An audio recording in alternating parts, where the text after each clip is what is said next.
ఓం శాంతి. ఈరోజు అవ్యక్త Bapdada Murli. Date 27 October 2024.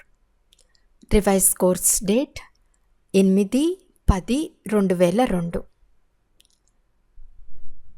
Murali headline: ఆత్మీక ప్రేమ మూర్తిగాయి శిక్షణ మరియు సహయోగాలను జతలో ఇవ్వండి. విశేషంగా మధువన్ నివాసి సోదరీ సోదరులతో కలయిక. ఈరోజు ప్రేమ సాగరుడైన బాప్దాదా తమ మాస్టర్ జ్ఞానసాగరులైన పిల్లలతో మిలనం చేస్తున్నారు. ఈ పరమాత్మ ప్రేమ అనేది పిల్లల పాలనకు ఆధారం.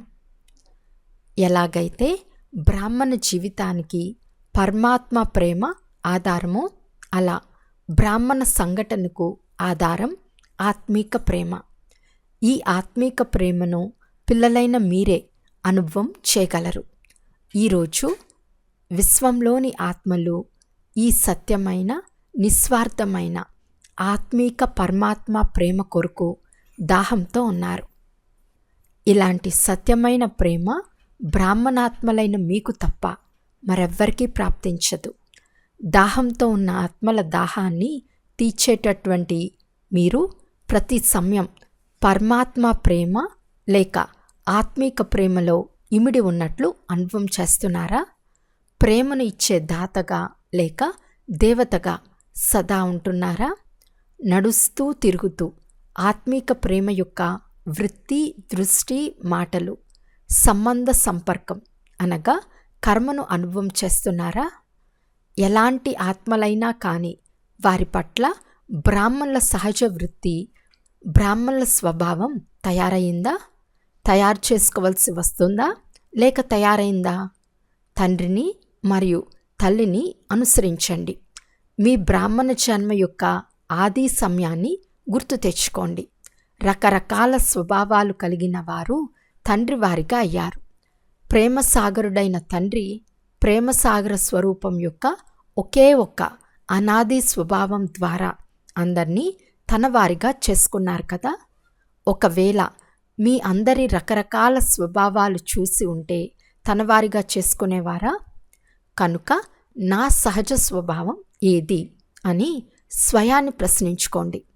ఎవరికైనా ఏదైనా బలహీన స్వభావం ఉన్నా వాస్తవానికి బ్రాహ్మణ జీవితం యొక్క సహజ స్వభావం మాస్టర్ ప్రేమ సాగర్లు.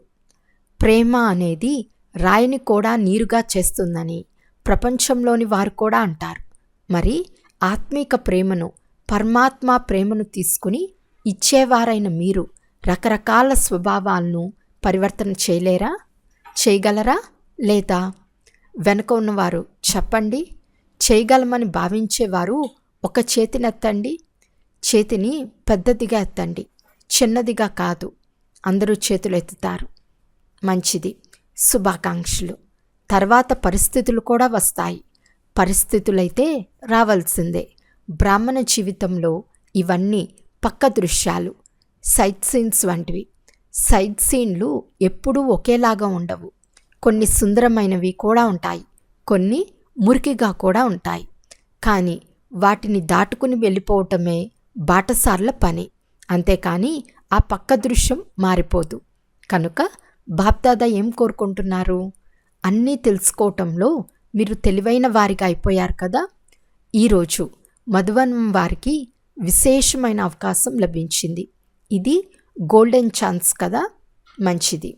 ఈ గోల్డెన్ ఛాన్స్కు రిటర్న్ ఏమిస్తారు? చాలా ఉమంగ ఉత్సాహాలతో ఈ అవకాశాన్ని తీసుకున్నారు. కింద కూర్చున్న వారు కూడా మధువన్ నివాసులే. మధువన్ నివాసి సోదరీ సోదరులు కాకుండా మిగిలిన వారందరూ పాండభవన్లో మురళి వింటున్నారు. ఈరోజు కేవలం ప్రతి గ్రూపు వారిని కలుసుకునే అవకాశం ఉంది. అందరూ ఒకే స్థానంలో కూర్చుంటే దూరంగా అయిపోతారు. అందుకే చిన్న చిన్న భాగాలుగా చేశారు. ఇకపోతే అందరూ మధువన్ నివాసులే. సెంటర్లో ఉండేవారి పర్మనెంట్ అడ్రస్ కూడా మధువనమే కదా. కనుక బ్రాహ్మణులు అంటేనే వారి పర్మనెంట్ అడ్రస్ మధువనం. ఇల్లు మధువనం, మిగిలినవన్నీ సేవాస్థానాలు. మమ్మల్ని ఈరోజు మధువన్ నివాసుల నుండి తీసేశారు అని కింద కూర్చున్నవారు అనుకోకండి. మీరందరూ మధువన్ నివాసులే. కేవలం బాప్దాదా మిమ్మల్ని ఎదురుగా చూడాలనుకుంటున్నారు కనుక చిన్న గ్రూపులుగా ఉంటే చూడగలరు కదా. ఇప్పుడు కూడా చూడండి, వెనక కూర్చున్నవారు కూడా అంత స్పష్టంగా కనిపించటం లేదు. దగ్గరగా కూర్చున్నవారు స్పష్టంగా కనిపిస్తున్నారు. అయితే వెనక ఉన్నవారు మనసు నుండి దూరంగా లేరు. కింద ఉన్నవారు కూడా మనసు నుండి దూరంగా లేరు. వర్తమాన సమయంలో బాప్దాదా ఇదే కోరుకుంటున్నారు. వర్తమాన సమయానుసారం లవ్ మరియు లా, ప్రేమ మరియు నియమం యొక్క బ్యాలెన్స్ ఉంచుకోవాల్సి వస్తుంది. కానీ లా మరియు లవ్ యొక్క బ్యాలెన్స్ ఉన్నప్పటికీ అది లా వలె అనిపించరాదు. నియమంలో కూడా ప్రేమ అనుభవం అవ్వాలి. సాకార స్వరూపంలో తండ్రిని చూశారు కదా. నియమంతో పాటు ఎంత ప్రేమను ఇచ్చారు అంటే ప్రతి ఒక్కరి నోటి నుండి బాబాకు నాపై ప్రేమ ఉంది, వారు నా బాబా అనే మాట వెలువడేది. నియమాన్ని తప్పకుండా చెప్పండి, కానీ నియమంతో పాటు ప్రేమను కూడా ఇవ్వండి. కేవలం నియమాన్ని మాత్రమే చెప్పరాదు. కేవలం నియమాన్ని చెప్తే అక్కడక్కడ ఆత్మలు బలహీనంగా ఉన్నందున వ్యాకుల పడతారు. ఎప్పుడైతే మీరు స్వయం ఆత్మీక ప్రేమమూర్తిగా అవుతారో అప్పుడు ఇతరులకు ప్రేమనివ్వగలరు. ఆత్మీక ప్రేమనివ్వటం అనగా ప్రతి సమస్యను పరిష్కరించుకోవటంలో సహయోగిగా అవ్వటం. కేవలం శిక్షణ మాత్రమే ఇవ్వటం కాదు, శిక్షణ మరియు సహయోగాన్ని జతలో ఇవ్వాలి. ఆత్మీక ప్రేమమూర్తిగా అవ్వటము అంటే ఇదే. కనుక ఈరోజు విశేషంగా బాప్దాదా ప్రతి బ్రాహ్మణ ఆత్మకు, దేశం వారు కానీ విదేశం వారు కానీ, నలువైపులా ఉన్న పిల్లలందరికీ ఇదే అండర్లైన్ చేయిస్తున్నారు. ఆత్మీక ప్రేమమూర్తిగా అవ్వండి. అంతేకాక ఆత్మల ఆత్మీక ప్రేమ యొక్క దాహాన్ని తీర్చే దాతగా, దేవతగా అవ్వండి. సరేనా? మంచిది. తర్వాత బాప్దాదా మధువనం వారితో చిట్చాట్ చేశారు మరియు అందరికీ దృష్టినిస్తూ దృష్టి ద్వారా తృప్తిపరిచారు. హాస్పిటల్, ఆబు నివాసులు మరియు పార్టీలతో అవ్యక్త బాప్దాదా కలయిక. అందరూ తమను తాము అదృష్టవంతులుగా భావిస్తున్నారా? మొత్తం విశ్వంలో అందరికంటే గొప్ప అదృష్టం ఎవరిది? అందరికంటే గొప్ప అదృష్టం నాదే అని ప్రతి ఒక్కరూ భావిస్తున్నారా? ప్రతి ఒక్కరూ ఇలా భావిస్తున్నారా? అదృష్టవంతులు అయ్యారు కనుక సంతోషంగా ఉంటున్నారు. సదా సంతోషంగా ఉంటున్నారా? అప్పుడప్పుడు అయితే కాదు కదా. బాప్దాదా భాగ్య నక్షత్రాన్ని మెరిపించారు కనుక మెరిసే నక్షత్రాన్ని చూస్తూ సంతోషంగా ఉంటున్నారా? మనసులో సదా సంతోషపు వాయిద్యాలు మోగుతున్నాయా? మనసు ఏ పాట పాడుతుంది? వాహ్న శ్రేష్ఠ భాగ్యం ఈ పాట పాడతారా? పూర్తి కల్పమంతా మీ భాగ్యం యొక్క మహిమ జరుగుతూ ఉంటుంది. అర్ధకల్పం భాగ్యం యొక్క ప్రాలబ్ధాన్ని అనుభవిస్తారు. అంతేకాక మిగతా అర్ధకల్పం అనేక మంది ఆత్మలు మీ భాగ్యం యొక్క మహిమను పాడుతూ ఉంటారు. అన్నిటికంటే విశేషమైన విషయం, మొత్తం విశ్వంలో తండ్రికి ఎవరిష్టం అనిపించారు? మీరే ఇష్టం అనిపించారు కదా. ఎంతోమంది ఆత్మలు ఉన్నారు, కానీ తండ్రికి మీరే నచ్చారు. ఎవరినైతే భగవంతుడు ఇష్టపడ్డారో ఇక అంతకంటే గొప్ప భాగ్యం ఏముంటుంది? కనుక తండ్రితో పాటు సదా మీ భాగ్యం యొక్క స్మృతిని కూడా ఉంచుకోండి. భగవంతుడు మరియు భాగ్యం మొత్తం కల్పం అంతట్లో ప్రతిరోజు ప్రియ స్మృతులు మరియు ప్రభు ప్రేమ లభించే ఆత్మలు మరెవరైనా ఉన్నారా? ప్రతిరోజు ప్రియ స్మృతులు లభిస్తాయి కదా. అందరికంటే అల్లారు ముద్దు పిల్లలు ఎవరు? మీరే కదా. కనుక సదా మీ భాగ్యాన్ని స్మృతి చేయటం ద్వారా వ్యర్థ విషయాలు పారిపోతాయి. పారద్రోలే అవసరం ఉండదు, సహజంగానే పారిపోతాయి. ఇప్పుడు వర్తమాన సమయ ప్రమాణంగా సంగం సమయం యొక్క మహత్వాన్ని అర్థం చేసుకుని ప్రతి సెకండ్ తమ ప్రాలబ్ధాన్ని శ్రేష్టంగా చేసుకుంటూ ఉండండి.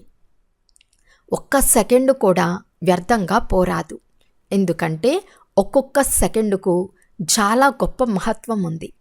కేవలం సెకండ్ మాత్రమే పోదు, కానీ చాలా సమయం పోతుంది. అంతేకాక ఈ సమయం మళ్ళీ లభించదు. సమయం గురించిన పరిచయం బాగా ఉంది కదా, స్మృతిలో ఉంటుందా? చూడండి, ఈరోజు మీ అందరికీ ప్రత్యేకమైన సమయం లభించింది కదా. అందరితో పాటు కలిసి వస్తే కనిపించను కూడా కనిపించరు. ఇప్పుడైతే ఎవరెవరు ఉన్నారు అని చూస్తున్నాను. మీరందరూ విశేషమైన ఆత్మలు. కేవలం మీ విశేషతను తెలుసుకుని ఆ విశేషతను కార్యంలో ఉపయోగించండి. డ్రామానుసారంగా ప్రతి బ్రాహ్మణ ఆత్మకు ఏదో ఒక విశేషత లభించింది. ఏ విశేషత లేనివారు ఎవ్వరూ లేరు. కనుక మీ విశేషతను సదా స్మృతిలో ఉంచుకోండి. దాన్ని సేవలో ఉపయోగించండి. ప్రతి ఒక్కరిలోని విశేషత ఎగిరే కళను చాలా తీవ్రమైన విధిగా అయిపోతుంది.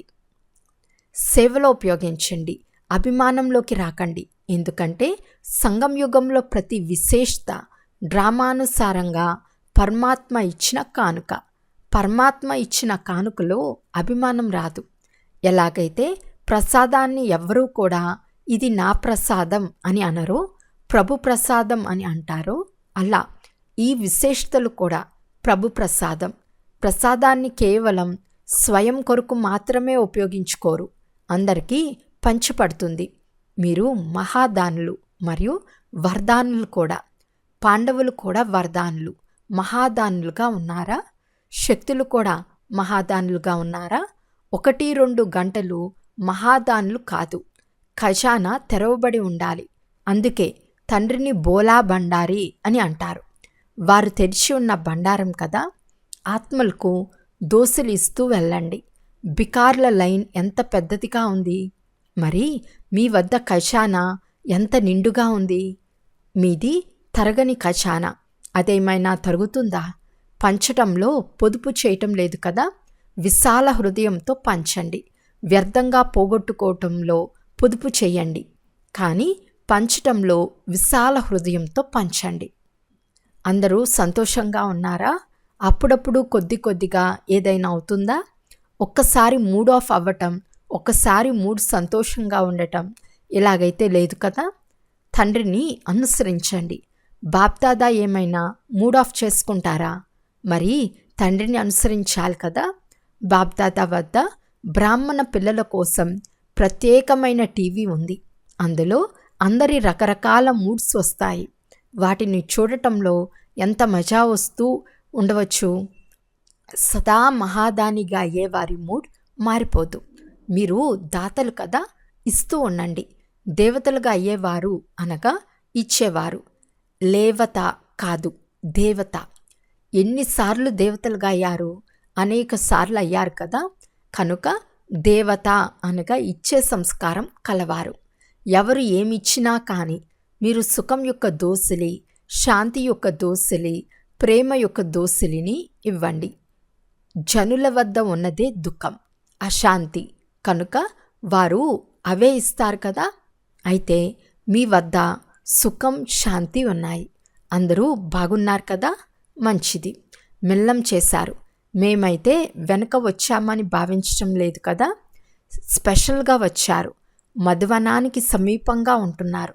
మధువనాన్ని బాగా చుట్టుముట్టారు. హాస్పిటల్ వారు కూడా బాగా సేవ చేస్తున్నారు. శాంతివనం వారు కూడా చాలామంది ఉన్నారు. పార్టీ వారు అపురూపమైన వారు కొద్దిమందే ఉన్నారు. కనుక అపురూపమైన వారు. విదేశీయులు లేకుండా కూడా శోభ ఉండదు. కనుక ప్రతి గ్రూపులో శోభను పెంచేందుకు వచ్చేస్తారు. మంచిది. సేవాదారులతో అవ్యక్త బాప్దాత కలయిక. అందరూ సేవకు నిమిత్తంగా అయ్యి తమ భాగ్యాన్ని తయారు చేసుకుంటున్నారు. ఎందుకంటే యజ్ఞసేవ యొక్క పుణ్యం చాలా గొప్పది. శరీరంతో అయితే సేవ చేస్తున్నారు, కానీ మనసుతో కూడా సేవ చేస్తూ ఉండండి. అప్పుడు డబల్ పుణ్యం జమ అవుతుంది. మనసా సేవ మరియు తనువుతో సేవ రెండూ చేయాలి. ఎవరు వచ్చినా సేవాదారుల సేవ ద్వారా ఏర్పడిన వాయుమండలాన్ని చూసి లాభాన్ని పొందుకుని వెళ్తారు. కనుక సేవ చేసే సమయంలో ఎంతమంది వస్తారో అంతమంది ఆత్మల యొక్క పుణ్యం లేక ఆశీర్వాదాలు జమ అవుతాయి. తనువు ద్వారా మరియు మనస్ ద్వారా ఇలాంటి సేవ చేస్తున్నారా? మీరు డబల్ సేవాదారులా లేక సింగిల్ సేవాదారులా? డబల్ సేవ చేస్తున్నారా? సేవకు ప్రత్యక్ష ఫలం కూడా లభిస్తూ ఉంటుంది. ఎంత సమయం సేవలో ఉంటారో అంత అదనపు సంతోషం లభిస్తుంది కదా. కనుక ప్రత్యక్ష ఫలం కూడా తింటున్నారు, ఆశీర్వాదాలు కూడా జమ అవుతాయి. అనగా భవిష్యత్తు కూడా తయారైంది, వర్తమానం కూడా తయారైంది. పిల్లలు తమ ప్రాలబ్ధాన్ని చాలా సహజంగా మరియు శ్రేష్టంగా తయారు చేసుకుంటున్నారు అని బాప్దాదా కూడా సంతోషమవుతుంది. కేవలం సేవ సేవ సేవ అంతే. ఇక ఏ ఇతర విషయాల్లోకి వెళ్ళకండి. సేవ అనగా జమ చేసుకోవటం. ఎంత సమయం లభిస్తే అంత డబుల్ సంపాదన చేసుకోండి. అనగా ప్రత్యక్ష ఫలం మరియు భవిష్య ఫలం కూడా. సేవ యొక్క అవకాశం కూడా ఆత్మలైన మీకు ప్రాప్తించింది. సేవాదారులపై బాప్దాదాకు విశేషమైన ప్రేమ ఉంది. ఎందుకంటే బాప్దాదా కూడా విశ్వసేవకుడు కనుక సమానంగా అయిపోయారు కదా. మనస్సును బిజీగా ఉంచుకుంటున్నారా లేక ఖాళీగా ఉంచుకుంటున్నారా? మధువనం అంటే స్మృతి మరియు సేవ. నడుస్తూ తిరుగుతూ మనస్సు స్మృతిలో లేక సేవలో బిజీగా ఉండాలి. అందరూ సంతోషంగా ఉన్నారా? అప్పుడప్పుడు సంతోషంగా ఉండేవారైతే కాదు కదా, సదా సంతోషంగా ఉండేవారు. మీ సంతోషాన్ని చూసి ఇతరులకు కూడా సంతోషం అవుతుంది. సేవాదారులకు కూడా టర్న్ లభించింది, సంతోషమే కదా. విశేషమైన టర్న్ లభించింది కదా. మధువనం వారి వలన మీకు కూడా గోల్డెన్ ఛాన్స్ లభించింది. స్వయం సదా స్వమానంలో ఉండి ఎగురుతూ ఉండండి. స్వమానాన్ని ఎప్పుడు వదలకండి. భలే చీపురుతో ఊడుస్తున్నా కానీ మీ స్వమానం ఏమిటి? విశ్వంలోని సర్వాత్మల్లో నేను శ్రేష్టమైన ఆత్మను. ఏ పని చేస్తున్నా మీ ఆత్మిక స్వమానాన్ని మర్చిపోకండి. మేము ఎవరి వారిగా అయిపోయాము అనే నశ, ఆత్మిక నశ ఉంటుంది కదా. మీ భాగ్యం గుర్తుంటుంది కదా, మర్చిపోరు కదా. సేవ కోసం ఎంత సమయం లభిస్తుందో అంత సమయం ఒక్కొక్క సెకండ్ సఫలం చేసుకోండి. వ్యర్థంగా పోరాదు, సాధారణంగా కూడా పోరాదు. ఆత్మీక నశాలో, ఆత్మీక ప్రాప్తుల్లో మీ సమయం గడవాలి. ఇలాంటి లక్ష్యాన్ని ఉంచుకుంటున్నారు కదా. అచ్చా, ఓం శాంతి. ఈరోజు వరదానము: స్నేహం అనే విమానం ద్వారా సదా సమీపతను అనుభవం చేసే స్నేహి మూరత్ భవ. పిల్లలందరిలో బాప్దాదా యొక్క స్నేహం ఇమిడిపోయి ఉంది. స్నేహశక్తి ద్వారా అందరూ ముందుకు ఎగురుతూ వెళ్తున్నారు. స్నేహం అనే విమానం తనువు లేక మనసుతో, హృదయంతో తండ్రి సమీపానికి తీసుకొస్తుంది.